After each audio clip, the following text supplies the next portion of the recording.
সতীনের ভেজা চুল প্রতি সকালে দেখতে হয় ইসমার। স্বামী রাহাত দ্বিতীয় বিয়ে করেছে 3 মাস হলো। ইসমার কষ্ট কেউ দেখেও দেখে না। রাহাত দ্বিতীয় বিয়ে করার পরদিন ইসমার সামনে নিজের সদ্য গোসল করা ভেজা চুল আর ঘাড়ে গলায় নখের আঁচড় নিয়ে আসতে দ্বিধাবোধ করলেও এখন যেন এসব কিছুই না। সময়ের সাথে সাথে ইসমার সাথে রাহাতের দূরত্ব একটু একটু করে বাড়ছে।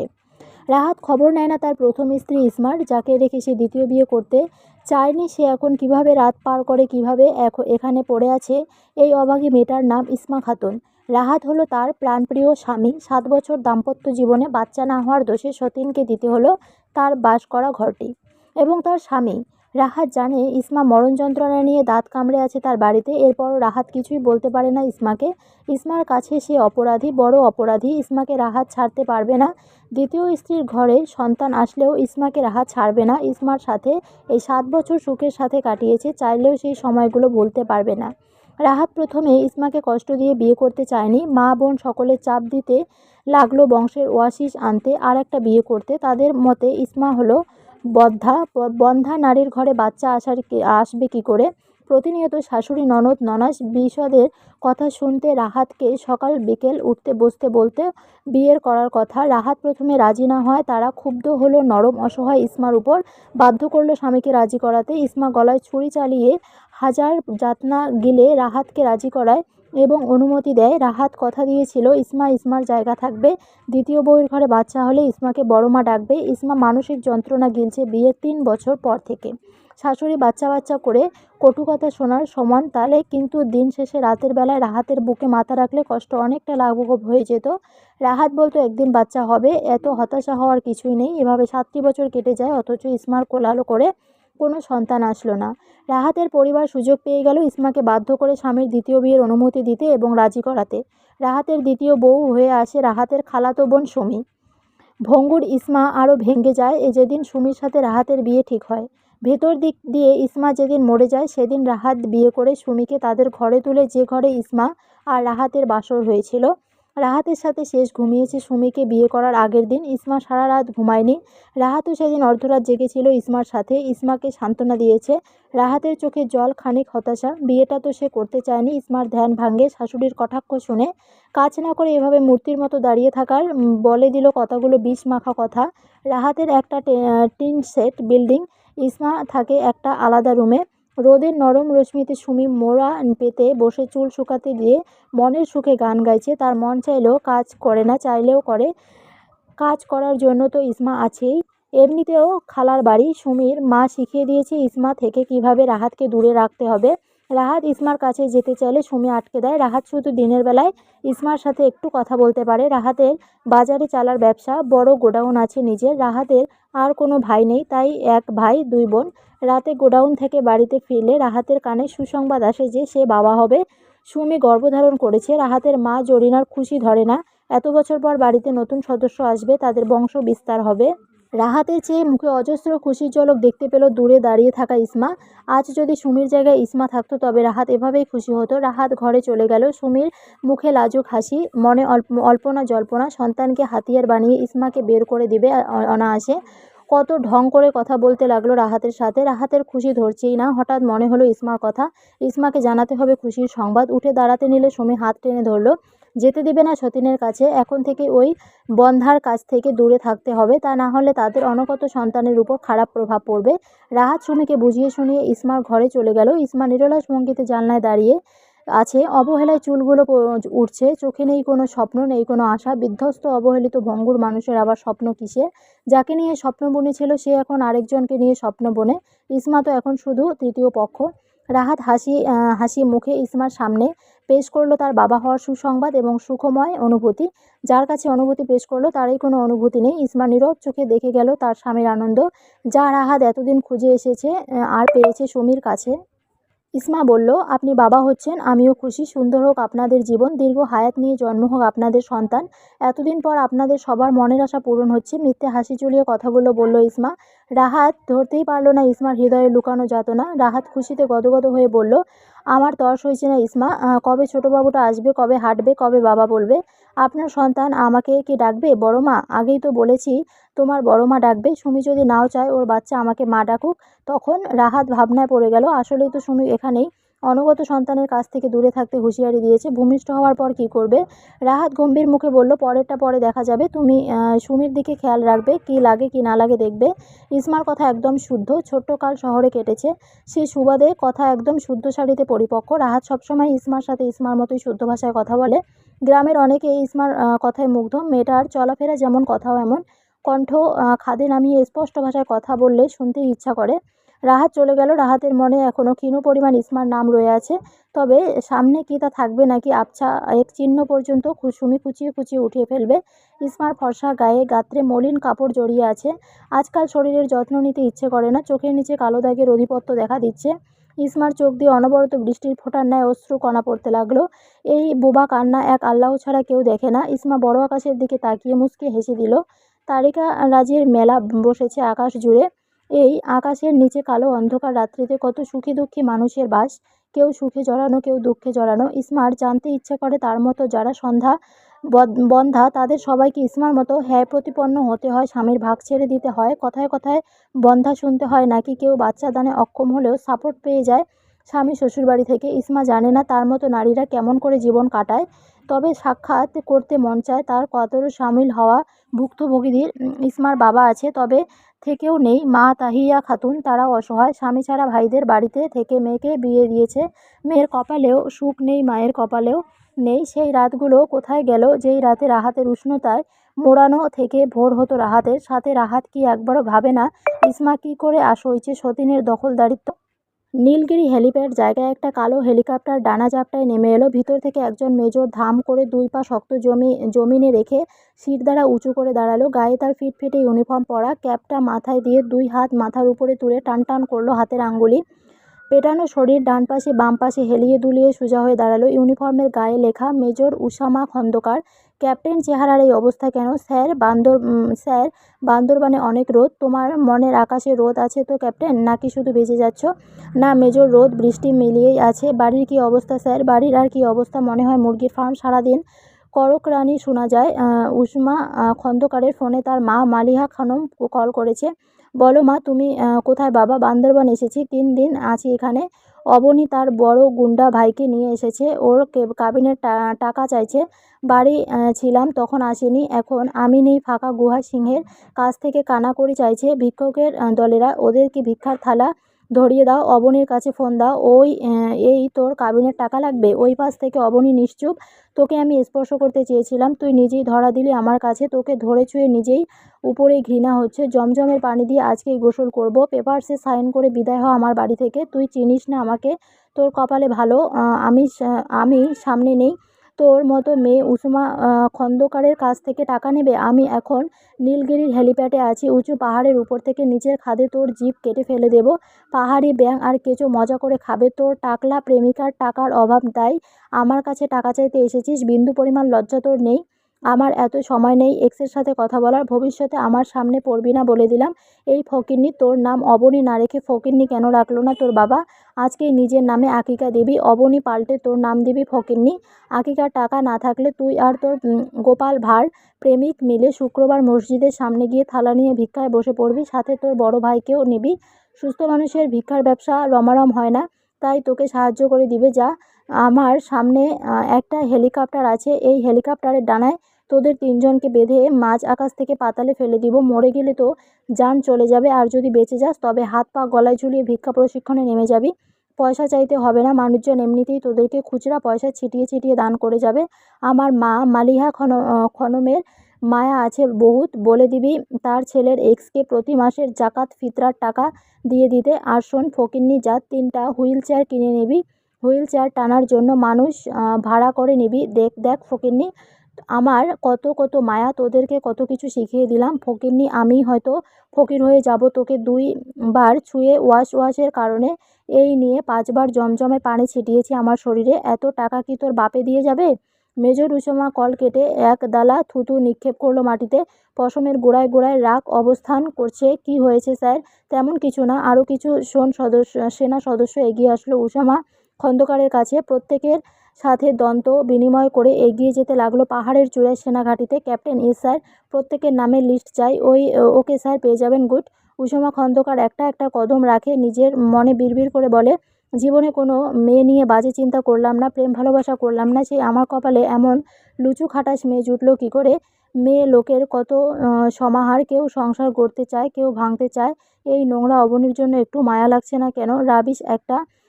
ইসমা, ইসমা, এত বেলা হয়ে গেল, উঠতেছ না কেন? জরিনা খিটমিট করে ডাকছে ইসমাকে। সুমি, পোয়াতি, ওর নাস্তা দেরি হয়ে গেলে মাইয়ারা না খাইয়া আছে, আর তুমি অহনা ঘুমাইতেছো কেন? চোখ মুখে ক্লান্তি আর অসহায় চোখে ইসমা বলল, আম্মা আমার অনেক জ্বর। জরিনার মায়া হলো না, কর্কশ গলায় বলল, অজুহাত না দেখাইয়া কামে হাত লাগাও জলদি। বন্ধা বাজা মাইয়া যে এখনও বাড়িতে রাখছি, এই তো বেশি, আবার কামচুরি করে। ইসমার গাল বেয়ে টপ টপ করে পানি পড়তে লাগলো। জরিনা এখনও লাগাম ছাড়া কথা বলে। আগে রাহাতের জন্য এত কিছু বলতে পারতো না, এখন তো রাহাত পোয়াতি বউ নিয়ে ব্যস্ত। ইসমার অবস্থান কোথায় কে জানে। বন্ধ্যাত্ব কোনো নারীর দোষ হতে পারে না, তবে এই সমাজে নিকৃষ্ট মনমানসিকতায় কিছু মানুষ দোষ মনে করে স্বামীর সাথে সতীনের সংসার করতে বাধ্য করে। এমন ইসমা নামক অসহায় নারী বাস্তবে অবহেলিত হলেও আমার গবেচারা লেখার তারা জিতে যাক, তারা সুখের সন্ধান পেয়ে যাক, আর রাহাতের মতো মেরুদণ্ডহীন স্বামীর তাদের কর্মফল পেয়ে যাক। ইসমা রাহাত আর সুমির সামনে দাঁড়িয়ে আছে। সুমি এক হাতে পেটের উপর রেখে আরেক হাত মাথায় রাখলো। তার নাকি সকাল থেকে মাথা ব্যথা, অথচ ইসমা একটুও খবর নেয়নি। এমনকি সুমির অসুস্থতা দেখেও না দেখার ভান করেছে। রাহাত ক্ষুব্ধ হয়ে ইসমাকে বলল, তোমাকে না বলেছিলাম সুমির খেয়াল রাখতে? ইসমা বাঘিন দৃষ্টিতে তাকিয়ে আছে, যে গর্ভবতী স্ত্রীর জন্য প্রথম স্ত্রীকে শাসাচ্ছে। সুমি সারাদিন ইসমার সাথে হসপিটালে আয়ার মতো ব্যবহার করে, আর রাহাতের সামনে সাজে ভিন্ন সাজ, এমন ভাব ধরে যেন রাহাতের বাচ্চা পেটে নিয়ে তার জান কুরবান হয়ে যাচ্ছে। আর রাহাতও গলে গলে শীষ হয়ে যায় সুমির ন্যাকামিতে। সাথে তো রাহাতের মা জরিনা আছেই। সুমি মুখ বাঁকিয়ে বলল, সতীনের বাচ্চারে সহ্য করবার পারে না তোমার বউ? খালি আমার দিক কেমন কেমন যেন চাইয়া থাকে। কবে জানি এই বন্ধার নজর লাগে আমার উপরে। জরিনাও তাল দিল, হয় সুমি একবার হাঁচা কথা কইছ। ইসমা সারাদিন মুখটারে প্যাঁচার মতো কইরা থাকে। সুমি আর তোর সন্তানরে সহ্য করবার পারে না। বাজান ছাইরা দে এই বন্ধারে, তুই আরও আগে বাপ হইতে পারতি। এই অমঙ্গল অপয়া মাইয়ের কারণে এতদিন পিছাইয়া গেলি। ইসমা শ্বাস আটকে রইল। সবগুলো মানুষ অকৃতজ্ঞ, এই শাশুড়িকে এখনও সেবা করে যায়। রাহাতের সব কাপড় ইসমা ধুয়ে রোদে শুকিয়ে ওদের ঘরে দিয়ে আসে। এই বাড়িতে চুপচাপ নরম হয়ে থাকে, কারো কোনো কাজে হস্তক্ষেপ করে না। তারপরও মানুষগুলো কটাক্ষ করতে ছাড়ে না। তার দুর্বল জায়গাটা নিয়ে খুঁচিয়ে কথা বলে যায়। তখনও রাহাত সিদ্ধান্ত নিল ইসমা এখন থেকে পাশের টিনের ঘরে থাকবে। রাহাতের বাবা বেঁচে থাকতে ওই টিনের ঘরে ছাগল রেখে পালতো। রাহাতের মনে সন্দেহ হলো, সত্যিই যদি ইসমা কুনজর দিয়ে থাকে সুমির সন্তানের উপর, তাই আলাদা করে দিল। ইসমা আর কত অপমান গায়ে মাখবে? রাহাত পর্যন্ত চোখ উল্টে দিল। রাহাত কি জানে না ইসমা কেমন? এত অন্ধ হয়ে গেল তার সন্তান সম্ভবা বউয়ের কাছে, যে ইসমাই আলাদা করে দিল। এতে অবশ্য ইসমার জন্য ভালোই হয়েছে, প্রতিদিন আর জ্বলতে হবে না তাদের লতুপতু দেখে। অনাগত অস্তিত্বের জন্য ইসমার কোনো হিংসা নেই, তবে স্বামী আর সতীনের হাসি রং তামাশা ইসমার মরে যাওয়া জীবনের ব্যথা টেনে আনে। এই ব্যথা এত নির্লজ্জ, কত করে চায় দূরে রাখতে, তত কাছে এসে ঘষে। নাই চাইতেও ইসমা খাতুনের নয়ন জোড়ে থেকে জল পড়ল। এই জল রাহাতের চোখে পড়ে না। রাহাতের চোখে ভাসে বংশধর নিয়ে আগামী ভবিষ্যতের, যেখানে ইসমার কোনো ঠাঁই নেই, নাম নেই, কিচ্ছু নেই। জরিনা খেকিয়ে বলল, কাইন্দা কাইটটা মন গলাইতে পারতা না? তুমি টিনের ঘরে যাইয়া নিজের ঘাঁটি বুঝাইয়া নাও। সমস্যা নেই আমা, যেখানে আমার জন্য আরও ভালো। আমি আপনাদের কারো উপর হিংসার নির্দেশ পোষণ করি না। ভাবি ভাগ্য কোন দিকে যায় দেখি। বন্ধা মাইয়া আবার ভাগ্য? কেমন তিরস্কার নিয়ে কথাটা বলল ইসমার শাশুড়ি। এবার আর কাঁদল না ইসমা। কাঁদলেও দোষ, চুপ করে থাকলেও নাকি প্যাঁচার মতো মুখ করে রাখি। লোহিত যন্ত্রণা বুকে নিয়ে হাসবে কি করে? তার উপর রাহাতের আচরণ দিন দিন উজ্জ্বল রং থেকে ফিকে মলিন রং হয়ে যাচ্ছে। রাহাত পাশে থাকলে ও আসান হতো কিছুটা। রাহাত ভাবলেশহীন হয়ে বলল, তোমার খাওয়া দাওয়ার খরচ সব পেয়ে যাবে। ইসমার বলতে ইচ্ছে করলো অনেক কিছুই, কিন্তু অশান্তির ভয়ে কিছুই বলল না। আত্মসম্মান বিকিয়ে পড়ে আছে মামার বাড়ি যাওয়ার ভয়ে। মায়ের উপর আর বোঝা বাড়াতে চায় না। মা তো এমনিতেই চিন্তায় চিন্তায় অর্ধেক শেষ। ইসমার যন্ত্রণা তার মা সরাসরি দেখলে আরও কষ্ট পাবে। নিকষ কালো আঁধার আর বৃষ্টির ছন্দপতন। বৃষ্টির ফোঁটা টিনের চালে টপটপ করে পড়ছে, আর অদ্ভুত সুন্দর শব্দ হচ্ছে। বাতাসের দোলায় বৃষ্টির ফোঁটা টিনের ছিদ্র দিয়ে ঘরের মেঝেতে এসে পড়ছে। ইসমা আজ গলা ছেড়ে জোরে জোরে কাঁদল। বৃষ্টির আওয়াজে কান্নার শব্দ বাইরে গেল না। গলা দিয়ে খাবার নামে না। হাতে পায়ের রগ দেখা যায়। গলার হাড্ডি ভেসে উঠছে চামড়ার সাথে। চুলে চিরুনি করা হয় 3-4 দিন পর পর। গুছানো জীবন অগুছানো হয়ে গেলে একটি বাচ্চার অভাব আর সুমির আগমনে এমন বৃষ্টিস্নাত রাত রাহাতের পাশে জড়াজড়ি হয়ে শুয়ে থাকতো।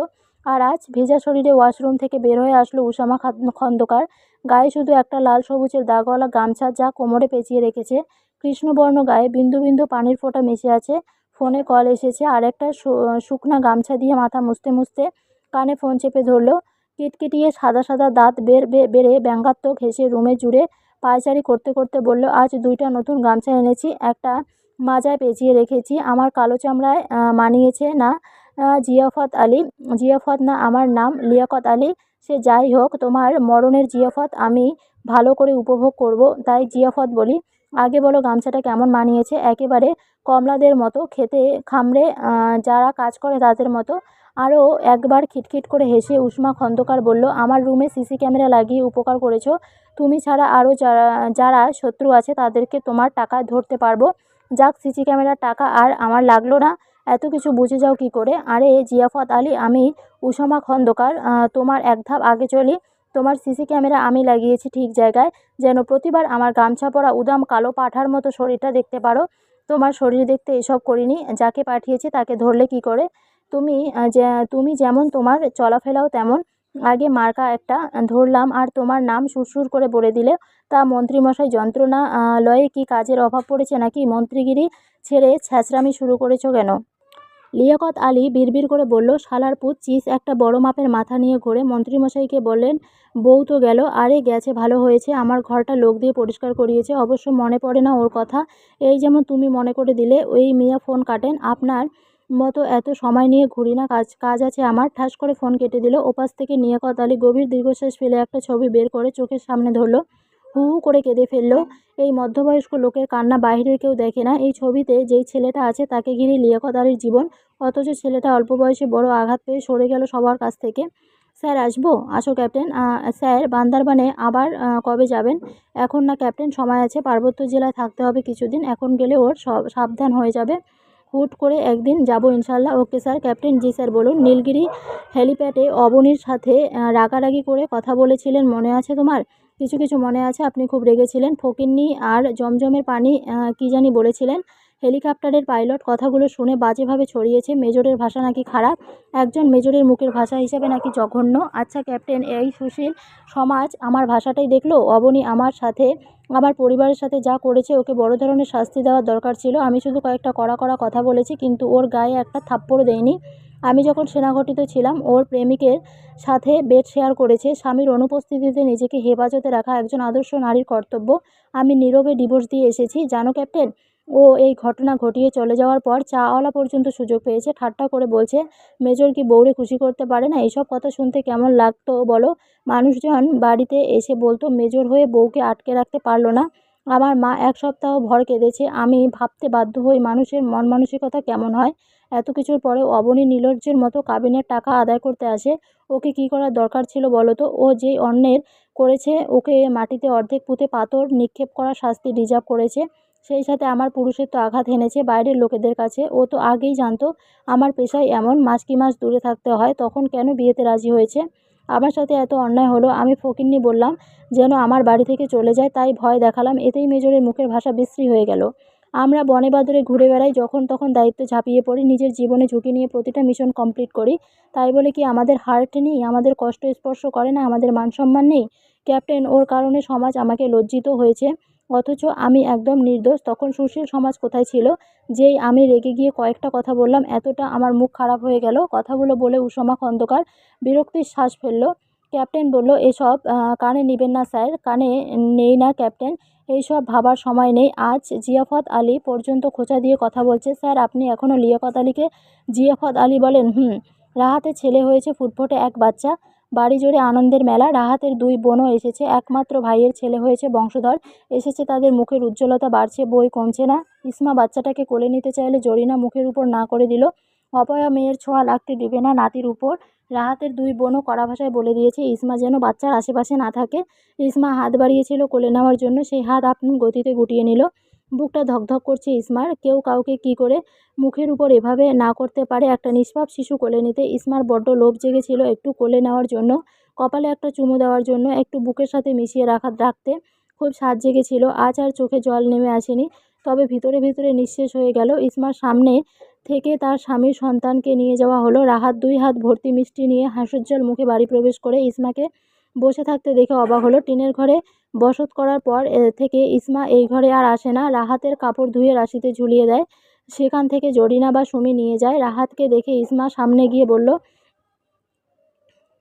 অভিনন্দন আপনাকে, নতুন বাবা হয়েছেন, নতুন অনুভূতির সাথে পরিচিত হয়েছেন, যা আমার মাধ্যমে হয়নি তা সুমির মাধ্যমে হাসিল হয়েছে। দ্বিতীয় বিয়ে করে সার্থক হয়েছেন। আপনি তো বলেছিলেন আমাকে বড় মা বলবে, অথচ একটু কোলেও নিতে পারলাম না। আমার মতো বন্ধার কোলে দেওয়া হয়নি আপনার সন্তানকে। ইসমা ঠোঁট ছড়িয়ে হাসি দিল। শেষ হাসিতে প্রাণ নেই, সতেজতা নেই।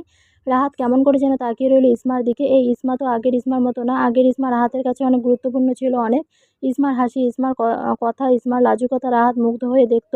আর এই ইসমা এখন রাহাতের সামনেই আসে না, রাহাত খোঁজ নেয় না। আর অবহেলিত বন্ধ্যা প্রথম নারী, শুধু খোরক দিয়ে যায় দায়িত্ববোধে। রাহাত যেন ইসমার মলিন হাসিকে গোলকধাঁধায় পুড়িয়ে গেল। এই বিষাদের হাসিতে অনেক কিছু ছিল লুকানো, ব্যথা, সংসার, স্বামী হারিয়ে যাওয়া নীরব আর্তনাদ। রাহাত অনুভব করলো ইসমা থেকে সে একেবারে সরিয়ে গিয়েছে, সুমি সরিয়ে নিয়েছে। ইসমা চলে গেল তার ঘরে, যেখানে সে ছাড়া আর কেউ ঘুমায় না, তার সঙ্গ কেউ নেই। রাহাত মিষ্টি হাতে নিয়ে ইসমার চলে যাওয়া দেখলো। হুঁশ ফিরল মায়ের ডাকে। সবাই ঘিরে মিষ্টি দেওয়া হলো, শুধু ইসমার ঘরটা কারো নজরে পড়ল না। 7 দিন পর রাহাতের ছেলের নাম রাখা হলো রায়হান। রাহাত বড় করে আকিকা দিয়েছে। ইসমার মা হাঁস মুরগি বিক্রি করে 3-4 সেট কাপড় এনেছে বাবুর জন্য। কেউ কাপড়ের ব্যাগ খুলেও দেখেনি। পড়াবে কিনা জানা নেই। ইসমা মা তাহিয়া খাতুন, দেখা গেল মেয়ের অবনতি। বুকে জ্বলন ধরেছে তাহিয়া খাতুনের। তাহিয়া খাতুন রাহাতকে একটু আড়ালে নিয়ে এনিয়া বিনিয়ে জড়তার সাথে নরম সুরে বলল, বাবা তুমি একটু ইসমার খেয়াল রেখো। রাহাত মাথা নাড়িয়ে বোঝালো রাখবে। ইসমার মা কোনো ভরসা পেল রাহাতের প্রতি? তাদের মা মেয়ের কপালে কেন এমন? ইসমার বাবা পরকীয়া করে ইসমার মাকে ডিভোর্স দেয়। তখন ইসমার বয়স 9 বছর। 9 বছর ইসমার বাবা মায়ের সাথে ঢাকা থেকেছে। বাবা মেয়ের কোনো খোঁজ নিল না। আর দীর্ঘদিন শহরে থাকা ইসমার মায়ের কোথাও শুদ্ধ হয়ে যায়, কথা বললে মনে হয় শিক্ষিতা। 9 বছরের ইসমাকে নিয়ে তাহিয়া খাতুন বিবি বাবা ভাইয়ের ঘাড়ে ওঠে। ইসমার নানা নানি বেঁচে থাকাকালীন সময়ে ইসমা মাধ্যমিক পরীক্ষা দিতে পেরেছে, এরপর আর পড়তে পারেনি। নানা নানি মারা যাওয়ার পর মামারা এতটা দেখেনি। তাহিয়া খাতুন হাঁস মুরগি পালে, নকশি কাঁথা সেলাই করে। এগুলো করেই নিজের আর মেয়ের টুকটাক খরচ চালায়। ভাইয়ার মনে চাইলে দেয়, না চাইলে দেয় না। ইসমার নানান দেওয়া একটুখানি ভিটে মাটিতে তাহিয়া খাতুন বসবাস করে। চোখে জল নিয়ে মেয়ের শ্বশুরবাড়ি থেকে বিদায় নিল অসহায় মা। যে দেখা গেল তার মেয়ের করুণ পরিস্থিতি। মেয়েটার জন্য কত আকুতি মিনতি করে খোদার কাছে। আল্লাহ কবে জানি সুখ দেয় ইসমার কপালে।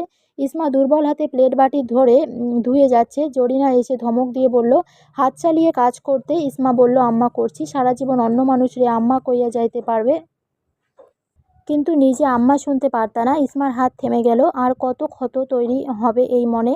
মা না হাতে পারাটা কি তার অপরাধ? তার হাতে কি ক্ষমতা রয়েছে এই তকমা খণ্ডানোর?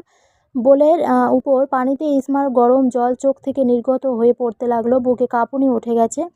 ভারও তো ইচ্ছে করে মা হতে, একটা সন্তান নিজের পেটে ধারণ করতে। হলো না তো, 7 বছর হলো না। অথচ সুমির সুসংবাদ মাত্র 2 মাসেই হয়ে গেল। রাহাতের মনও ঝুঁকে গেল সুমির দিকে, যেই মন আগে শুধুমাত্র ইসমার দিকে ছিল। ইসমার কানে বারবার বাজতে লাগলো ধারালো বিষাদময় কথা, নিজে অন্যকে মা ডাকতে পারবে, তবে অন্যের মা ডাক শুনতে পারবে না। ইসমা একগাদা কাপড় নিয়ে ঘাটে চলে গেল। এখানে রাহানের নাপাক কাঁথা, ছোট ছোট কাপড় আর রাহাতের শার্ট গেঞ্জি লুঙ্গি। ইসমা বন্ধ্যা বলে রাহাতের ছেলে রায়হানকে কোলে নিতে পারে না। কেউ ইসমার কোলে রায়হানকে দেয় না। আবার ঠিকই রাহানের কাপড় থেকে শুরু করে কাঁথা পর্যন্ত ইসমাকে ধুতে হয়। সুমি এই পর্যন্ত 11 মাস বয়সী রায়হানের একটা কাঁথা নিজের হাতে ধুয়েছে বলতে পারবে না। জরিনা প্রতি সকালে বোল ভর্তি কাপড় ইসমার দরজায় দিয়ে যায়। এ তো নিত্যদিনের রুটিন। কাপড়গুলো আনমনে ধুয়ে যাচ্ছে ইসমা। পাশে এক চাচি ইসমাকে ঝাঁকি দিয়ে বলল, এইখানে পইরা আছো কেন? বাপের বাড়ি চইলা যাও। এর রত্তি সম্মান পাওয়া স্বামীর সোহাগ পাও না? সতীনের বাচ্চার গুমুতের খেতা ধুইতে আসো কেন? ইসমার চুপ থাকা অর্ধবয়স্ক মহিলা পছন্দ হলো না, তাই জোরেই বলল, তোমার কি মন নাই? এইবার ইসমা বলল, হ্যাঁ চাচি ঠিক বলেছেন, আমার মন নেই। যেই মনের খবর কেউ নেয় না, সেই মন কি এখনো বেঁচে আছে? মন তো মরে গেছে অনেক আগে। বন্ধ্যা মেয়েদের মন নেই, যাদের বাচ্চা দানের ক্ষমতা নেই, তাদের মন থাকতে নেই। ইসমার কথা এত সুন্দর, শুনতেই ইচ্ছা করে, একদম স্পষ্ট আর শুদ্ধভাষী কথায় নবনিয়ত প্রকাশ পায়। আরেকজন বলল, তোমার বাপ মায়ের কাছে চইলা যাও, এইখানে 2টা ভাতের লাইগা না থাইকা চইলা যাও। আরেকজন বলল, আরে দোষী মাইয়ার আবার বিয়া করবো ক্যাডায়? আগের রূপ তো আর নাই। এমন বেয়াইত্তা দোষী মাইয়া আর কেউ নিবে না। তাই এনেই পইরা থাকা ভালো। সতীনের কাজকাম কইরা বাকি জীবন পার কইরা দাও। শেষের কথাগুলো শুনে ইসমার গলায় কান্না দলা পাকিয়ে গেল। চোখের পানি এসে অসহায় চোখে দুটো ঘোলাটে হয়ে গেল। আসলেই তো রূপ নেই তার। রাহাতের বাড়িতে যখন বউ হয়ে আসে তখন আশেপাশের মানুষজন প্রশংসায় পঞ্চমুখ হয়ে বলেছিল, রূপে গুণে বউ এনে জরিনা জিতেছে। বউয়ের বয়স কম, তার উপর আবার সব কাজে পটু। সেই ইসমার রূপ ক্ষয়ে ক্ষয়ে পুড়ে গেছে সময়ের সাথে সাথে। শাশুড়ি ননদদের কথা শুনতে শুনতে আর রাহাতের নির্লিপ্ত অবহেলা দেখতে দেখতে এই বন্ধ্যাত্ব ইসমার জীবনটা উল্টাপাল্টা করে দিল। স্বামীর বাড়িতে সতীনের বাচ্চার কাপড় ধুয়ে তাদের কাজ করে থাকতে হয়। রাহাত ভুলেই গেছে ইসমার ঘরে আসা যাওয়া। ইসমা নিজের চোখে দেখে ছেলে নিয়ে রাহাতের খুশি, রাহাতের আনন্দ ফুর্তি। ইসমা ঘোলাটে চোখে লুকিয়ে রাখতে পারল না। অবাধ্য চোখ জুড়ে আজ বাধ্য হয়ে থাকেনি, গলগল করে গাল বেয়ে পড়তে লাগলো। আরে ভাবি, তুমি কান্তাছো কেন? আমি কি খারাপ কিছু কইছি? বাচ্চা ছাড়া মাইয়াগো দাম নাই। এই দেখো না, তোমার মতো সুন্দর মাইয়া রাইখা ও রাহাত ভাইয়া কেমন বাচ্চার জন্য খালাতো বোনরে বিয়া করলো। আর বিয়া কইরা তো খারাপ কিছু করছে না, বংশের বাতি আইছে। তোমারাই দিয়ে কি বংশধর আইতো নাকি? ইসমা কান্না দিয়ে বলল, রাগ করবো কেন ভাবি? আপনি ঠিকই বলেছেন, বাচ্চা ছাড়া মহিলাদের দাম নেই। আমার যদি সময় মতো একটা বাচ্চা আল্লাহ দান করে দিতেন তবে হয়তো আমারও দাম থাকতো। কি আর করার, আল্লাহর উপর অভিযোগ নাই। আমি হয়তো বাচ্চার মা হওয়ার যোগ্য না, তাই এই সুখ থেকে বঞ্চিত আছি। কত দোয়া করলাম একটা সন্তানের জন্য, এখন আর দোয়া করি না। এখন আর বাচ্চা চাই না। এখন বাচ্চা দিয়ে আর কি হবে? সংসারটা আর আগের মতো পাবো না। ইসমার কথা শুনে মায়া লাগলো মহিলাদের। ইসমা প্রতিদিন ঘাটে এসে চুপচাপ কাজ সেরে চলে যায়। কেউ কিছু বললেও তেমন উত্তর দেয় না, হু ছাড়া। হ্যাঁ, হু ছাড়া। আজ একটুখানি কষ্ট কথা হয়ে বের হয়ে করে ফেলেছে। এই কথার জন্য না জানি ইসমার কপালে কি আছে বলা যায় না। দুপুরে রাহাত খাবার খেতে বাড়ি আসলো। হাতে ছেলের জন্য হরেক রকম খেলনা নিয়ে এসেছে। ঘরে ঢোকার আগেই জরিনা গম গম করে গলায় ইসমার নামে বলল, আজ নাকি ঘাটে কাপড় ধোয়ার সময় কেঁদে কেঁদে সবার কাছে শাশুড়ি স্বামীর নামে আজে বাজে কথা বলেছে।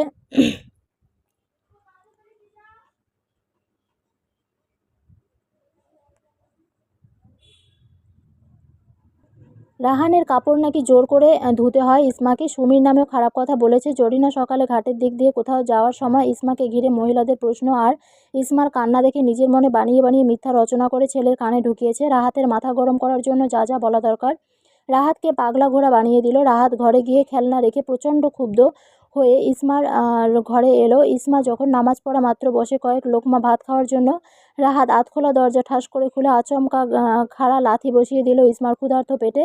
অপ্রস্তুত ইসমা গুঙ্গিয়ে উঠল চাপা স্বরে। মৃদু আর্তনাদ বেরিয়ে আসলো মুখ থেকে। পেটে হাত দিয়ে বড় বড় শ্বাস ফেলতে লাগলো। তলপেটে যেন ছিঁড়ে যাওয়ার মতো। মাটির মেঝেতে ইসমার নখ বিঁধে গেল। ব্যথিত ইসমা রাগান্বিত পুরুষের শক্তিশালী লাথি খেয়ে মাটির বুকে আঁচড় কেড়ে দিল।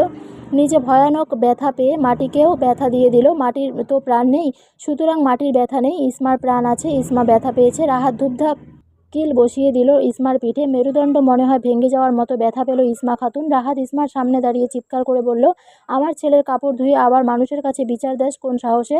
মানুষ কি আমার বিচার করতে পারবে? রাহাতের একটা বালচ কেউ ছিঁড়তে পারবে না। তোকে আলাদা করেছি, ভালোই করেছি। সুমি ঠিকই বলেছে, তুই আমার ছেলেকে সহ্য করতে পারিস না। বড় মুখ করে তো বলেছিলি আমার সন্তানকেই নিজের সন্তান মনে করবি, আর এখন কয়টা কাপড় ধুয়েই পাড়া প্রতিবেশীর কাছে বিচার দেওয়া শুরু করেছিস। তোর দেমাগ আমি বের করব, আর এমন করলে লাথি উষ্টা দিয়ে বিদায় করে দিব। আমার বাড়িতে তোর ঠাঁই হবে না। ইসমার মুখ দিয়ে লালা পড়ছে। পেট আর পিঠে তীব্র ব্যথায় ছেয়ে গেছে। মুখের লালা মাটির মেঝেতে পড়ে জায়গাটা ভিজে আঠালো হয়ে গেছে। ইসমা নুয়ে থাকা মাথা নুয়ে নিভু নিভু চোখে রাখালো রাহাতের পানে। এই রাহাত আর আগের রাহাত আকাশ পাতাল তফাৎ। বিয়ের পরপরই ইসমা একটু অসুস্থ হলে তৎক্ষণাৎ ওষুধপত্র এনে দিত, মাঝে মাঝে খাবারও খাইয়ে দিত। সেই রাহাতের চোখে আজ ইসমা আগুন দেখতে পেল। এই চোখে কোনো মায়া ভালোবাসা কিছু নেই। ইসমা তো এখন রাহাতের স্ত্রী আছে, এই কথা বোধহয় রাহাত ভুলে গেছে। মায়ার মিথ্যা কথা আর সুমির নাটকীয় অভিযোগ শুনে এই পেটে আপনার কোনো সন্তান আসেনি বলে লাথি মারতে পারছেন তাই না? আহত গলায় কথাটা বলল ইসমা। রাহাতের জ্বলন্ত চোখে কিছু একটা ধরা দিল। ইসমার লালা ভরা থুতনি বর্ষার বিলের মতো টইটম্বুর চোখে বিষাদের ঘেরা মলিন মুখ দেখে শক্ত মুখশ্রী ধীরে ধীরে নরম হয়ে এলো। ইসমা রাহাতের দাঁড়িয়ে যাওয়া দেখে হাঁপাতে হাঁপাতে উঠে বসে এক গ্লাস পানি পান করে শক্ত চৌকিতে বসলো।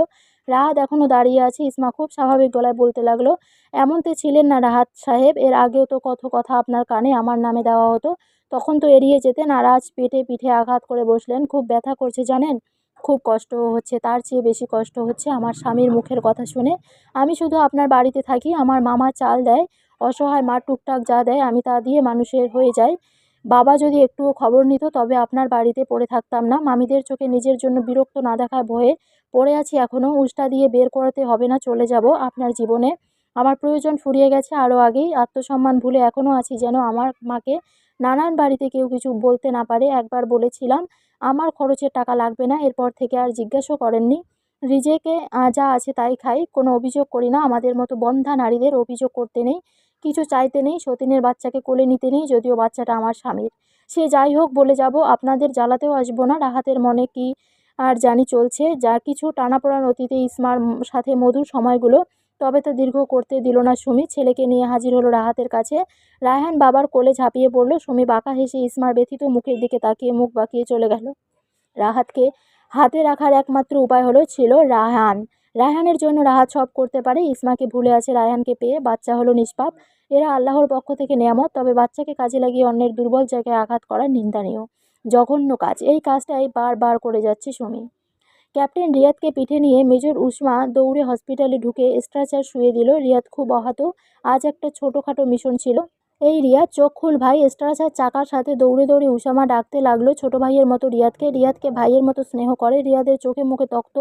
সন্ত্রসারা ভিন্ন কয়দার আক্রমণ করছে। আর্মি গ্রুপ পৌঁছাতে পৌঁছাতে রিয়াদের অবস্থা ঘোরতর। ডক্টর ট্রিটমেন্ট শুরু করে দিয়েছে।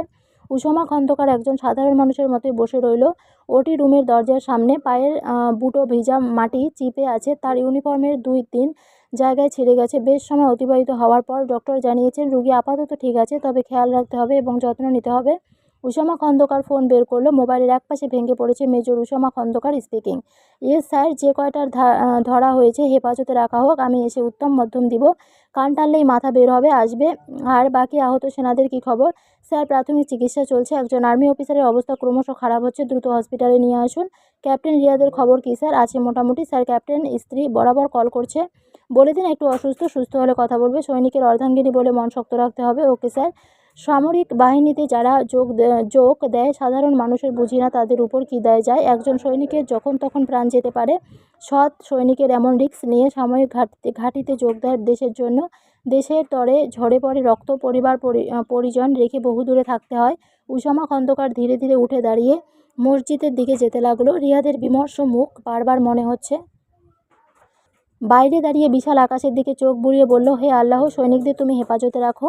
ঘুটঘুটে অন্ধকার আর হালকা বাতাসের ধরনে আচ্ছন্ন। ইসমা টিনের ঘরে কাঁথা মুড়ি দিয়ে শুয়ে শুয়ে গোঙ্গাচ্ছে। দুপুরে রাহাতের লাথি আর ঘুষি খেয়ে সন্ধ্যার পরপর ভয়ানক জ্বর আসে। জরিনা দেখেও আসেনি। পাশের এক প্রতিবাসী ভাত আর তরকারি দিয়ে গেছে, একটা নাপা এক্সট্রাও দিয়েছে। ইসমা 2-3 লোকমা খাবার খেয়ে ওষুধ খেয়ে নেয়।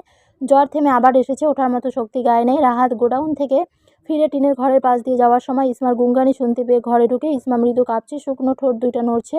দিন দুনিয়ার হুঁশ নেই। রাহাত কপালে হাত দিয়ে চমকে গেল। কপাল পুড়ে যাচ্ছে। ঠান্ডা হাতের স্পর্শ পেয়ে পিটপিট করে চোখ খুলে। রাহাতকে দেখে ভিতর থেকে ঘৃণা উগড়ে আসছে। ঝাড়া দিয়ে হাত সরিয়ে শক্ত মুখে ইসমা বলল, চলে যান এখান থেকে। যেই হাত দিয়ে ঘুষি দিয়েছেন সেই হাত দিয়ে স্পর্শ করবেন না। যেই পা দিয়ে লাথি মেরেছেন সেই পা দিয়ে হেঁটে আমার কাছে আসবেন না।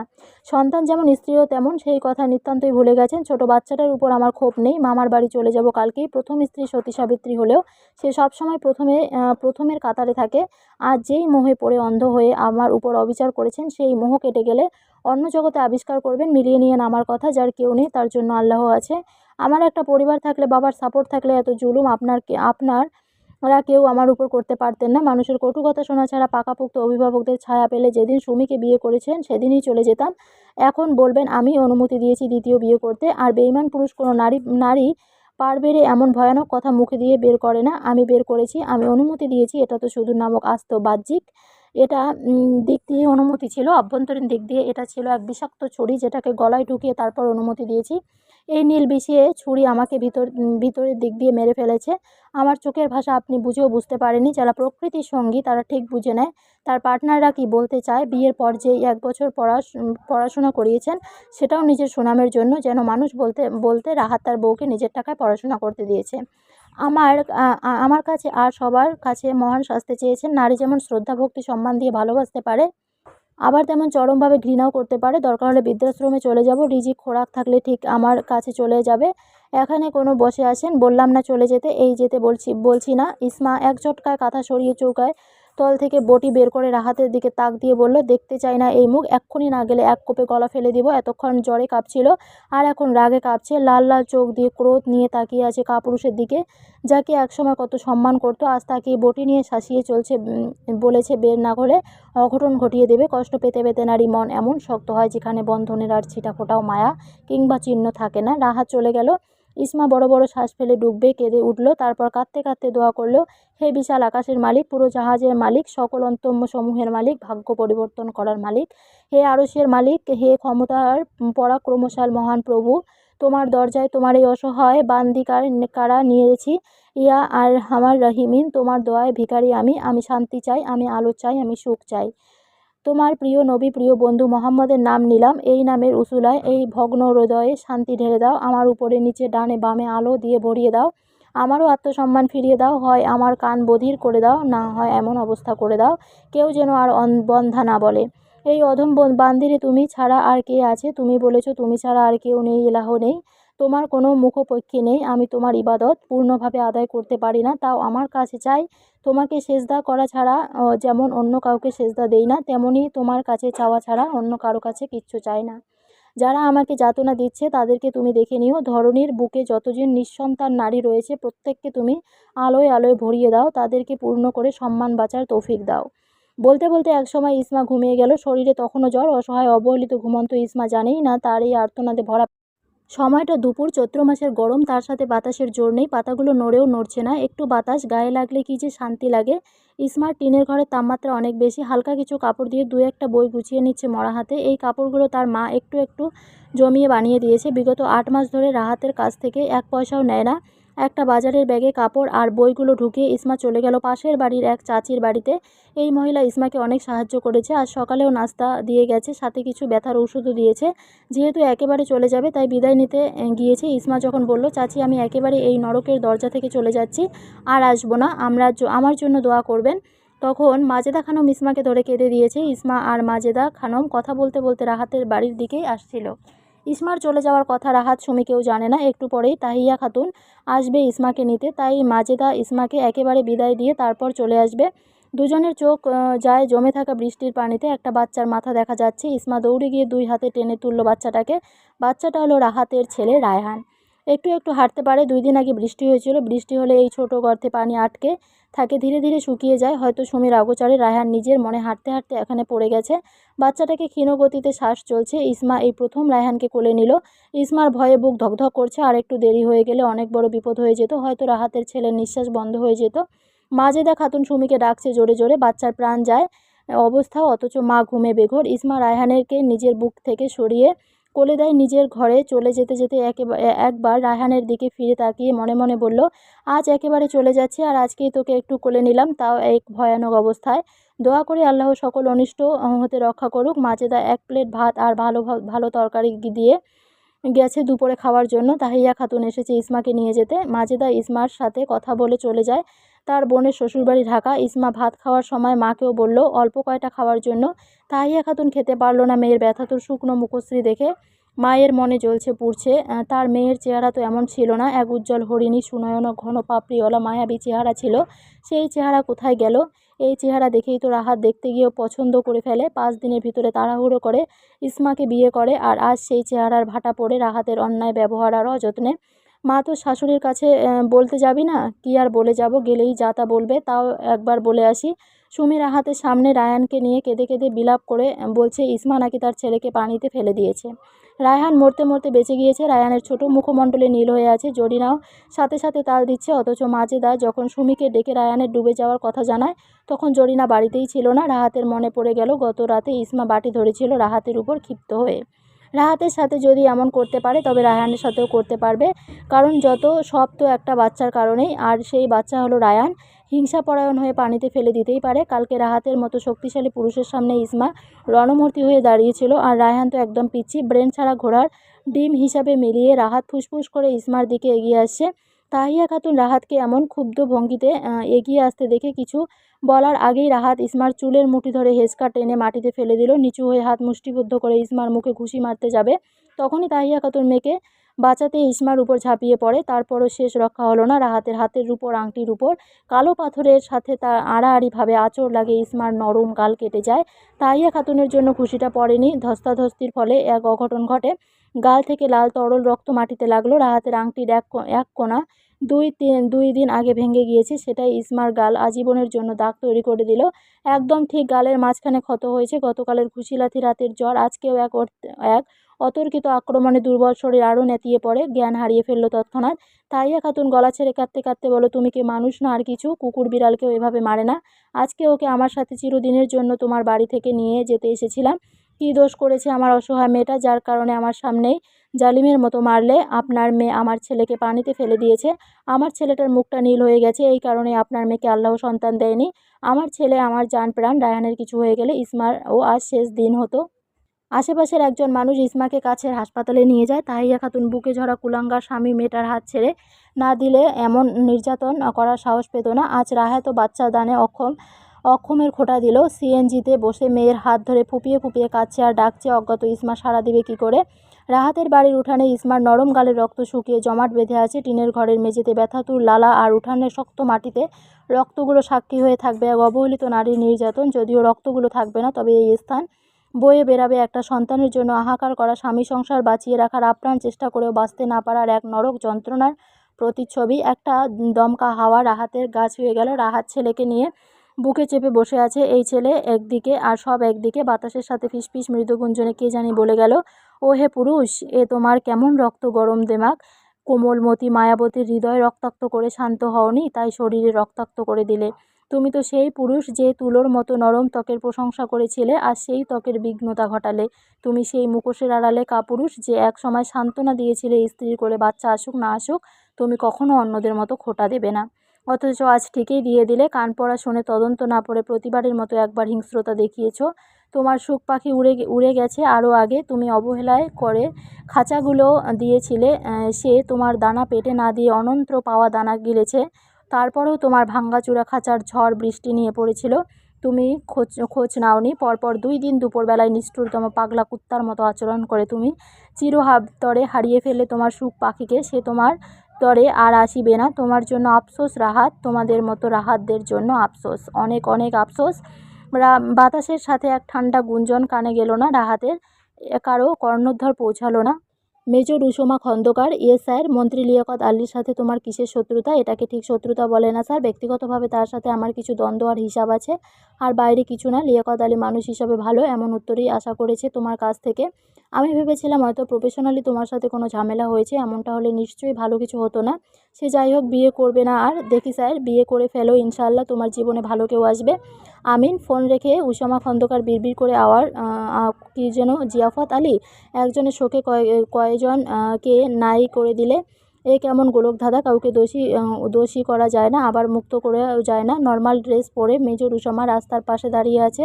সামনে দিয়ে একটা ফায়ার সার্ভিস গেল সাইরেন বাজিয়ে। মেজর উসামার মনে পড়ে গেল একটা কথা, ব্ল্যাক ডায়মন্ড, আমি ভবিষ্যতে ফাইটার হওয়ার চিন্তা করেছি। কৃষ্ণ গাল বেয়ে 2 ফোঁটা অশ্রুকণা পড়ল। ইসমা একদম হাসপাতালে ছিল, দুর্বলতার স্যালাইন দেওয়া হয়েছে। গালের দাগটা সবসময় থেকে যাবে, তবে সময়ের সাথে সাথে কিছুটা ফিকে হয়ে আসবে। রাহাতের বাড়িতে বৈঠক বসেছে এলাকার চেয়ারম্যান আর 2 জন গণ্যমান্য লোক নিয়ে। এই বৈঠক বসানো হয়েছে। ইসমার 2 জন মামা এসেছে। আশেপাশের কিছু মানুষ তামাশা দেখতে উঁকি মারছে। এই বৈঠকে কিছুক্ষণ আগেই রাহাত আর ইসমার বিচ্ছেদ হয়েছে। জরিনা আর সুমির মুখে জিতে যাওয়া বিজয়ী হাসি। ইসমার মনে কোনো সংশয়, টানাপোড়া, কষ্ট, স্মৃতি, অভিমান কিচ্ছু নেই। চেয়ারম্যানের কথা মতো রাহাত ইসমার মামার হাতে 50,000 টাকা দেয়। এটা কাবিনের টাকা। থমথমে পরিবেশকে ইসমা গোমটে পরিবেশ রূপান্তরিত করল। টাকাগুলো মামার হাত থেকে নিয়ে 5 ভাগে ভাগ করে 2টা 3টা করে ফাড়া দিয়ে 50,000 টাকা মুহূর্তেই ছিঁড়ে ফেলল। প্রত্যেকে হতবাক। ইসমা ছিঁড়ে টাকাগুলো কুটকুট করে মাটিতে ফেলে দিল। পায়ের স্যান্ডেল খুলে রাহাতের সামনে দাঁড়িয়ে গালে মাথায় কানে এলফাতারি মারতে থাকে। রাহাত ধরতে নিলে হাতের উপর জুতোর বাড়ি পড়ে। ইসমার মামা ইসমাকে সরিয়ে নেয়। জরিনা ফুঁসতে ফুঁসতে এগিয়ে আসতে দেখা গেল ফাটিয়ে চিৎকার করে ইসমা দজ্জাল শাশুড়িকে বলল, একদম কাছে আসবেন না, আপনার মতো খাবিশ মহিলা আর দুটো দেখিনি। আপনি আর আপনার মেয়েরা আমার নরক যন্ত্রণার প্রধান। কুলাঙ্গার ছেলে যখন আমার পেটে লাথি মেরেছে, পিঠে ধুপধুপ করে কিল দিয়েছে, নিঃশ্বাস বন্ধ করে জোগাড় করেছে, তখন তো ছেলেকে থামতে আসেননি একবারও।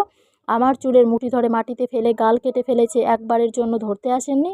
আজ যখন এই কাপুরুষকে জুতো দিয়ে পিটিয়ে শেষবারের মতো সব কষ্ট, অপমান, লাঞ্ছনার কিছুটা শোধ নিতে চাইলাম, তখনই ক্ষেপে আসছেন। আপনার ছেলেরই শুধু আপনার সন্তান, আমার মায়ের সন্তান না।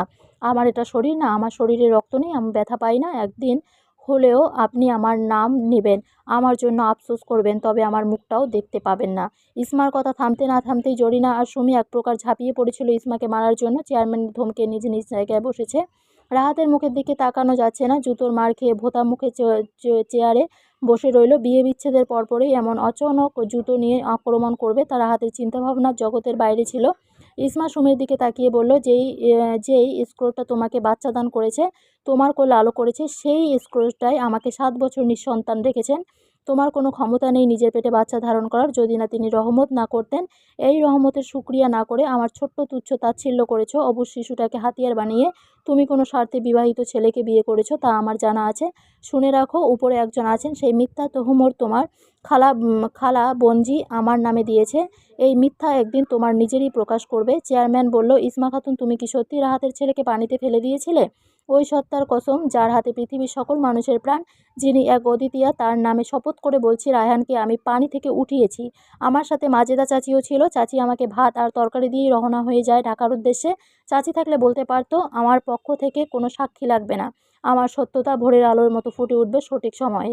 আমার আত্মার অভিশাপ আপনাদের সবার উপরে লাগবে। রাহাত সুমি জরিনাকে উদ্দেশ্য করে বলল, ইসমা, রাহাতের বোনেরা আসেনি। আমার চোখ থেকে যতগুলো ফোঁটা পড়েছে, আপনাদের পাপে চোখ থেকে তার চেয়েও বেশি পড়বে।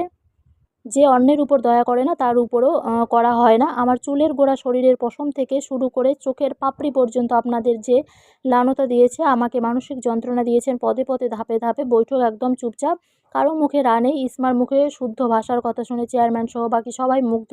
কত সুন্দর করে কথা বলে, প্রত্যন্ত গ্রামে এমন করে কেউ কথা বলে না। চলো মা, চলে যাই। মামা চলেন। তাহিয়া খাতুন রাহাতের দিকে ঘৃণিত দৃষ্টি নিক্ষেপ করে বলল, তোর মা তোকে একটা জানোয়ার বানিয়েছে। আমার সামনে আমার মেয়েটাকে কিভাবে মেরেছিস! যেমন মা তেমন ছেলে, গজব পড়বে তোদের উপর। ইসমা, এই বিষাদময় স্মৃতি, নির্মম অত্যাচার আর কাপুরুষ মানবতাহীন রাহাতের সামনে সীমানা থেকে একটা একটা করে পা ফেলে দূরে যাচ্ছে আর মিনমিন করে ঠোঁট নাড়িয়ে বলছে, আমি ইসমা খাতুন, বন্ধ্যত্ব কোনো রোগ নয়, নিঃসন্তান নিঃসঙ্গতা প্রতীক নয়, আমার কোনো বন্ধন তথা রোগ নেই, আমার কোনো খুঁত নেই, আমার কোনো দোষ নেই, আমার কোনো পিছু টান নেই, আমার স্বামী সংসার হারানোর ভয় নেই। এই সমাজে যারা আমাকে নিয়ে কটাক্ষ করবে তাদের সামনে আর চোখ ঘোলাটে করব না।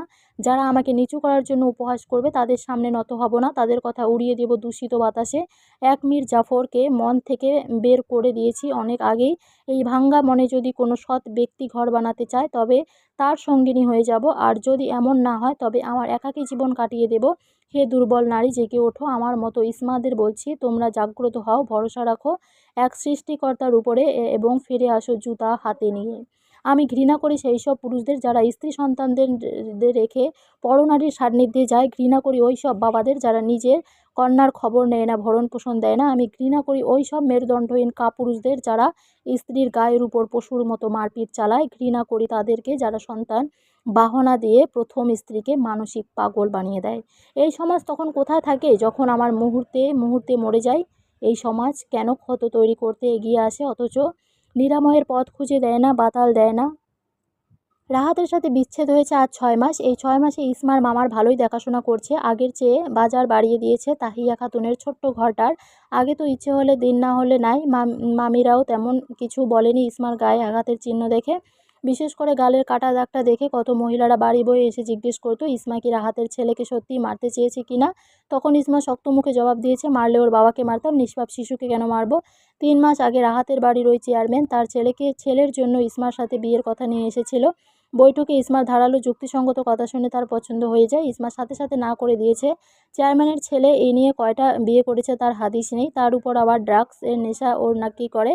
মানুষের চোখে মুখে ইসমার মায়া করুণা ভেসে উঠলে ইসমার অস্বস্তি হয়।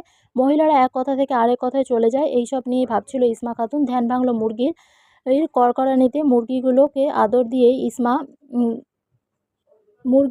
আদর দিয়ে ইসমা ছাগলের কাছে চলে গেল। বসে থাকলো হবে না, মায়ের সাথে হাতে হাত কাজ করতে হবে। তাহিয়া খাতুন মেয়েকে আগলে রাখে সেই ছোট সময়ের মতো। রাতে মা মেয়ে জড়িয়ে ধরে ঘুমিয়ে থাকে। ইসমা তাহিয়া খাতুনের কাছে চলে আসার পর হাঁস মুরগি ছাগল লালন পালন বাড়িয়ে দিয়েছে।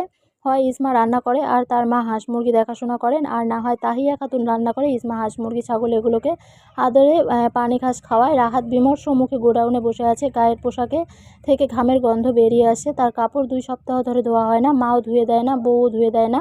আজ সকালে নাস্তার সময় রাহাতের মেজাজ পুরোপুরি নষ্ট হয়ে গেছে। 3 বেলায় একবেলা খাবারের স্বাদ পায় না। মুখে ভাত পুড়লে মনে হয় তৈল কম হয়েছে, লবণ বেশি হয়েছে, ঝাল বেশি হয়েছে। সুমি আর জরিনা কাজ নিয়ে বিবাদ লেগে থাকে। জরিনা অজুহাত দেয় তার বয়স হয়েছে বৃদ্ধা, হাতে কেন কাজ করবে। আর সুমি অজুহাত দেয় ছোট ছেলেকে নিয়ে কাজ করতে পারবে না। অথচ রায়ানের বয়স এখন 17 মাস। রায়হান নিজের মতো খেলাধুলা করে ঘুরে বেড়ায়। গ্রামের বাচ্চারা এমনই হয়, রাহাতের সকাল হয় চিল্লাচিল্লি শুনে আর রাতে ঘুম হয় সুমির ক্যাচক্যাচানি শুনে। জরিনা আর সুমি খালা বঞ্জি হলেও এখন একজন আরেকজনের আগে পিছু মুখ ভেঙিয়ে যায়। অথচ ইসমা থাকতে দুজনের কাছে অর্ধেকটা ইসমার উপর যেত আর দুজন আরাম-আয়েশ দিন কাটাতো। মাত্র 6 মাসের ব্যবধানে একজন আরেকজনের শত্রু হওয়া শুরু করেছে। রাহাত গোডাউন থেকে বাড়ি ফেরার পথে দেখা যায় মাজেদা খানমের সাথে। মাজেদা রাহাতকে দাঁড় করিয়ে সেদিন রায়হানের পানিতে পড়ে যাওয়ার ঘটনার সত্যটা বলে। এও বলে দেয় ইসমা সেদিন রাহাতকে পানি থেকে উঠিয়েছে আর সুমি মিথ্যাচার চালিয়ে গেছে ইসমার উপরে। মাজেদার মুখে ঝামটা মেরে চলে গেছে। রাহাতের শুকনো মুখ দেখে মাজেদা ইচ্ছে করে জানিয়ে গেছে তার অপরাধের কথা, চাইলে আগেই বলতে পারত। তবে এই পরিবারের সামনে আসতে ইচ্ছে করে না মাজেদার। রাহাত ঠায় দাঁড়িয়ে রইল। রাহাতের বুকে কম্পন তৈরি হয়েছে, এই কম্পন থামার বদলে শুধু বাড়ছে। রাহাত অনুভব করলো তার বুকটা জ্বলছে, খুব জ্বলছে। এভাবেই বাড়ির পথে হাঁটতে হাঁটতে বাড়িতে গিয়ে দেখে তার দুই বোন শ্বশুর বাড়ি থেকে এসে সুমির সাথে ঝগড়া করছে। সুমিও কম যায় না, অথচ এরা খালাতো বোন আবার ননদ ভাবি। ইসমাকে এই দুই বোন কত কথা শোনাতো, ইসমা চুপচাপ হজম করে নিত। আর সুমি সম্পূর্ণ বিপরীত। রাহাতের শান্তি কোথায়? ভাইকে দেখা মাত্রই রাহাতের দুই বোন সুমির নামে বিচার দিতে লাগলো। সুমি ঘর থেকেই দুই বোনকে উল্টাপাল্টা বকে যাচ্ছে। কথার ধার এমন যেন রাহাত কেউ ভয় পায় না। রাহাতের কাছে বিচার দিলে সুমির যায় আসে না। রাহাতের যন্ত্রণা তো সবে শুরু। রাতের শেষ প্রহর চলছে। জেগে থাকা প্রজারা গোল গোল চোখে এদিক ওদিক তাকিয়ে থেকে রাত পার করে ভোরের দিকে এরা কই জানি ঘাপটি মারে। টিনের চালে গাছের ডালপালা বাতাসের ঝাপটায় শব্দ হচ্ছে। ঘুটঘুটে এমন অন্ধকারে নিজের ছায়াও দেখা যায় না। যাদের ক্ষীণ আলোতে ইসমা আর তার মা অজু করে নামাজ দাঁড়িয়েছে। তাহিয়া খাতুন মেয়ের সুন্দর জীবনের জন্য দোয়া করছে। বাকিটা জীবন যেন মেয়েটা ভালো একটা জীবন কাটাতে পারে, এই তার কামনা। ইসমাও হাত পেতে দোয়া করলো। একটার সমুদ্র ধ্বনিতে মুখরিত হলো চারপাশ। একে একে সব কয়টা মসজিদ থেকে ফজরের আজান ভেসে আসলো। মা মেয়ে দুজন ফজরের সালাত আদায় করে একসাথে হাঁটতে বের হয়েছে। সবুজ ঘাসগুলো একটু একটু ভেজা। ভোরের স্নিগ্ধ আলো ঠিক ইসমার মুখের উপর পতিত হলো, যেন এক স্নিগ্ধ রমণী শিশিরে ভেজা। তাহিয়া খাতুন মন ভরে তাকিয়ে রইল ইসমার দিকে। এই 6 মাসে কতটা পরিবর্তন এসেছে ইসমার মুখে ও শরীর গঠনে। মানসিক শান্তি ও খাওয়া দাওয়ার পাকাপোক্ত নজরদারি রেখেছে তাহিয়া খাতুন ইসমার উপরে। আজ তারা অনেকে হেঁটেছে, হাঁস মুরগি ছেড়ে এসেছে, তাই চিন্তা নেই। তারা বাড়ি ফিরে দেখে মাজেদা এসেছে ইসমাকে দেখতে। ইসমা খুশি হয়ে জড়িয়ে ধরেছে মাজেদাকে। একটু পরে মাজেদা জানালো কাল পরশু ঢাকা থেকে ইসমাকে দেখতে আসবে। ছেলে একজন মেজর, মাজেদার আপন বোনের ছেলে। আগের বউ অল্প কয় মাস সংসার করে অন্য তো হাত ধরে চলে গেছে।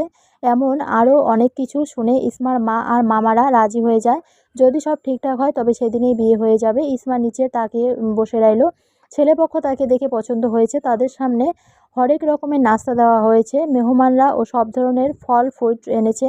বাইরে চেয়ারে থুতনিতে হাত ঠেকিয়ে উসামা খন্দকার বসে আছে। তার খালামণি মাজেদা খানম থেকে রাহাতের মারধর সব শুনেছে। ইসমার ব্যাপারেও জানাশোনা শেষ। শুধু দেখবে একবার। উসামার কাছে এগিয়ে আসলো তার বড় বোন তামান্না। এই ব্ল্যাক ডায়মন্ড, বলো আপু, মেয়েটা মাশাল্লাহ খুব সুন্দর। খালামণির পছন্দ এত পারফেক্ট এতদিনে উপলব্ধি করলাম, কিন্তু গালে একটা স্পট আছে।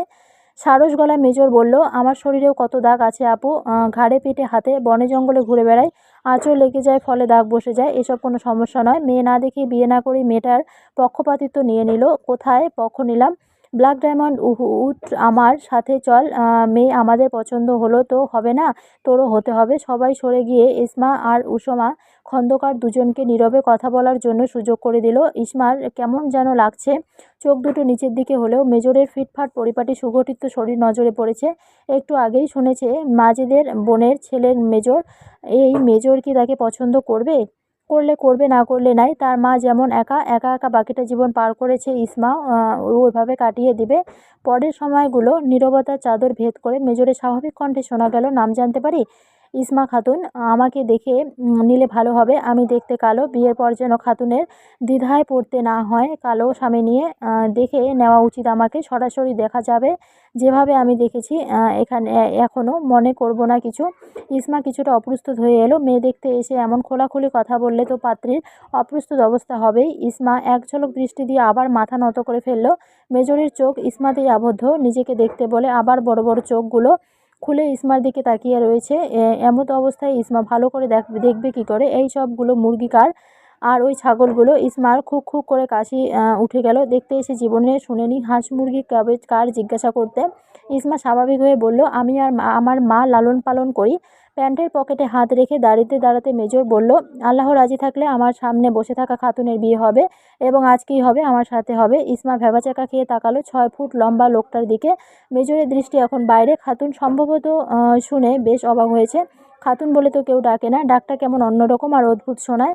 আমি একজন সেনা সদস্য, যখন তখন বাড়িতে ফিরতে পারি না, যে কোনো উৎসব অনুষ্ঠানে থাকবো ও করেও থাকতে পারি না। 3 মাস 4 মাস পর বাড়ি আসি, কখনো এর চেয়েও দেরি হয়।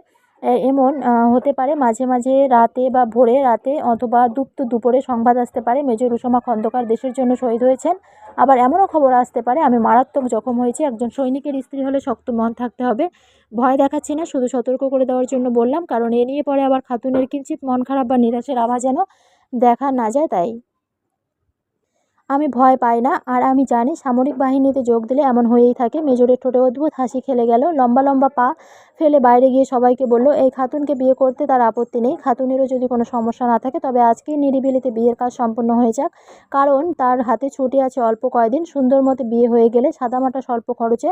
উসামা খন্দকারের বাবা মা বড় বোন এসেছে। উসামার মায়ের নাম মালিহা খানম, মেজো খালামণির নাম মানজিয়া খানম, মাজেদা খানম হলো ছোট খালামণি।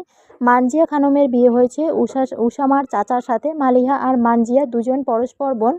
দুই বোনের এক বাড়িতে বিয়ে হয়েছে, তারা বনে বনে যা। এই হিসাবে মাজেদা খানমের বিয়ে হয়েছে দূরে এবং গ্রামে।